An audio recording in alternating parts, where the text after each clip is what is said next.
आज हम समझेंगे कि जो एलएचबी वाली गाड़ी है, इन रूट में जब गाड़ी चलती है तो ऑटोमेटिकली बीपी प्रेशर ड्रॉप होता है और ड्रॉप होने के बाद में बिल्डअप भी हो जाता है, फिर ड्रॉप हो जाता है। इन रूट में गाड़ी फेलियर होती है और जब हम चेक करते हैं तो समझ में नहीं आता है कि कहाँ से बीपी प्रेशर ड्रॉप हो रहा है और रीसेट कैसे हो जा रहा है। तो अगर ऐसा प्रॉब्लम इन रूट में हो रहा है तो अपने को क्या क्या करना है, जो आरडीएसओ का गाइडलाइन है तो उसके अनुसार से अपने को क्या क्या ब्लैंक करना है, क्या क्या आइसोलेट करना है। तो सबसे पहले हम समझेंगे कि अगर बीपी प्रेशर ऑटोमेटिकली ड्रॉप हो रहा है और बिल्डअप हो रहा है, समझ में नहीं आ रहा है कि अपने को क्या करना है, तो सबसे पहले हम एसी कोच में जितने भी एफएसडीएस वाले सिस्टम लगे हुए हैं तो उसके आइसोलेटिंग कॉक को हम बंद करेंगे। तो यहाँ पे एफएसडीएस का ये नीचे आइसोलेटिंग कॉक दिए हुआ है, इस आइसोलेटिंग कॉक को हम क्या करेंगे, बंद करेंगे।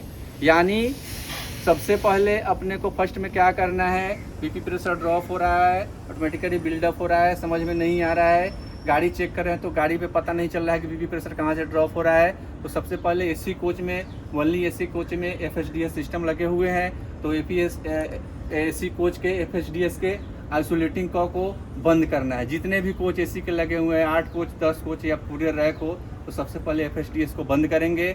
बंद करने के बाद में फिर हम चेक कर लेंगे कि बीपी प्रेशर ड्रॉप होना तो बंद हो गया।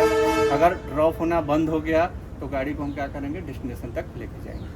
अगर बंद करने के बाद में भी फिर गाड़ी को स्टार्ट करने के बाद में फिर दोबारा वही प्रॉब्लम क्रिएट हो रहा है, बीपी प्रेशर आपका ड्रॉप हो रहा है, तब ये वाला प्रॉब्लम नहीं है आपका। अब दूसरे में अपने को क्या करना है, दूसरा ऑप्शन है कि हम अब ब्रेक एक्सीलरेटर के आइसोलेटिंग कॉक को बंद करेंगे। जब उसको बंद करेंगे तो इसको आइसोलेटिंग कॉक को हम क्या करेंगे, फिर दोबारा खोल देंगे, क्योंकि अब इसका प्रॉब्लम नहीं है। ये बंद करने के बाद में ही बीपी का प्रेशर ड्रॉप हो रहा है, यानी इसका प्रॉब्लम नहीं है। तो फिर हम जो बंद किए थे, ये बंद करने के बाद इसको फिर हम ऑन कर देंगे। ऑन करने के बाद में अब दूसरा हम स्टेप अपने को क्या लेना है, तो ब्रेक एक्सीलरेटर के आइसोलेटिंग कॉक को बंद करना है। तो चल के हम देखते हैं कि ब्रेक एक्सीलरेटर के आइसोलेटिंग कॉक को हम कैसे बंद करें। ये है आपका ब्रेक एक्सीलरेटर। एलएचबी के प्रत्येक कोच में एक की संख्या में लगा हुआ है। एफएसडीएस वाला जो सिस्टम मैं बताया था वो भी प्रत्येक कोच में एक लगा हुआ है, केवल एसी कोचेज में, और ये सभी कोचेज में लगे हुए हैं ब्रेक एक्सीलरेटर। उसको बंद करने के बाद में जैसे मैं बताया कि तो भी बीपी का प्रेशर ड्रॉप हो रहा है, तो उसके हम आइसोलेटिंग कॉक को खोल देंगे। फिर अब ये ब्रेक एक्सीलरेटर के आइसोलेटिंग कॉक को हम क्या करेंगे, बंद करेंगे। जैसे बंद कर रहे हैं, देखो आप प्रॉपर्ली। अब जितने भी कोच है सबके ब्रेक एक्सीलरेटर के आइसोलेटिंग कॉक को बंद करेंगे। बंद करने के बाद में फिर गाड़ी को हम रीस्टार्ट करेंगे। रीस्टार्ट करने के बाद में अगर प्रॉब्लम सोल्व हो गया, यानी बीपी का प्रेशर ड्रॉप होना बंद हो गया, तब हम गाड़ी को डेस्टिनेशन तक लेके जाएंगे। अगर इसको बंद करने के बाद में भी आपका बीपी का प्रेशर ड्रॉप हो रहा है, यानी इसका भी प्रॉब्लम गाड़ी में नहीं है। तो जब इसका प्रॉब्लम नहीं है, फिर ड्रॉप हो रहा है बीपी का, तो हम तीसरा ऑप्शन क्या है, तो तीसरा में हम क्या करेंगे, पीईएवी जो चैन पुलिंग हम करते हैं, पिस्ट जो करते हैं, तो पीईएवी का जो रहता है पैसेंजर अलार्म बल्ब जो लगा हुआ है, तो उसके आइसोलेटिंग कॉक को बंद करेंगे। जब उसको हम बंद करेंगे तो अब ये जो ब्रेक एक्सीलरेटर को हम बंद किए थे, अब इसको अपने को क्या करना है, खोल देना है। तो तीसरा में अपने को पीईएवी के पास में चलेंगे और देखेंगे कि उसका आइसोलेटिंग कॉक है, उसके आइसोलेटिंग कॉक को हम बंद करेंगे। क्या, पीईएवी पैसेंजर इमरजेंसी अलार्म बल्ब। जैसे मैं बताया कि फर्स्ट में हम क्या करेंगे, एफएसडीएस वाले के आइसोलेटिंग कॉक को बंद किए, उससे अगर फिर प्रॉब्लम सोल्व नहीं हुआ तो दूसरा बार में हम क्या किए कि ब्रेक एक्सीलरेटर के आइसोलेटिंग कॉक को बंद किए, उससे भी प्रॉब्लम सोल्व नहीं हुआ तो हम क्या करेंगे, तीसरा में पीईएवी के आइसोलेटिंग कॉक को बंद करेंगे। जितने भी गाड़ी में दिए हुए हैं पीईएवी का आइसोलेटिंग कॉक, देखो यहाँ, इसको हम आइसोलेट कर दिए। अब इसको आइसोलेट कर देंगे। आइसोलेट करने के बाद में फिर गाड़ी को हम क्या करेंगे, रीस्टार्ट करेंगे। रीस्टार्ट करने के बाद में अगर गाड़ी में प्रॉब्लम सोल्व हो गया, बीपी का प्रॉब्लम, प्रेशर ड्रॉप नहीं हो रहा है, तो इसका प्रॉब्लम था किसी कोच का, और गाड़ी को हम क्या करेंगे, डेस्टिनेशन तक लेके जाएंगे। अब जैसे मैं बताया, ये तीनों करने के बाद में आपका एफएसडीएस का बंद किए, ब्रेक एक्सीलरेटर का बंद किए, पीईएवी बंद किए।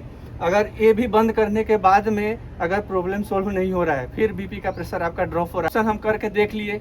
तीनों में हम आइसोलेटिंग कॉक जो बंद किए थे, अब बंद करने के बाद में तीनों को हम खोल दिए, क्योंकि अब तीनों से प्रॉब्लम सोल्व नहीं हुआ। तीनों को हम आइसोलेट किए, बारी बारी से आइसोलेट करने के बाद में भी बीपी का प्रेशर ड्रॉप हो रहा है। तो चौथा ऑप्शन है आपका फीवा के आइसोलेटिंग कॉक को बंद करेंगे। तो फीवा के आइसोलेटिंग कॉक को जब बंद करेंगे तो ये जो हम पीईएवी का जो बंद किए हैं, इसको हम क्या करेंगे, पूरे कोच का जितना भी बंद किए हैं पूरे कोच में, वो सबको हम खोल देंगे। और खोलने के बाद ये हो गया फीवा। अब क्या किए कि जो मैंने बताया कि बीपी का प्रेशर ड्रॉप हो रहा है, हम FSDS भी बंद किए, उससे भी प्रॉब्लम सोल्व नहीं हुआ। ब्रेक एक्सीलेटर आइसोलेटिंग को किए, उससे भी प्रॉब्लम सोल्व नहीं हुआ।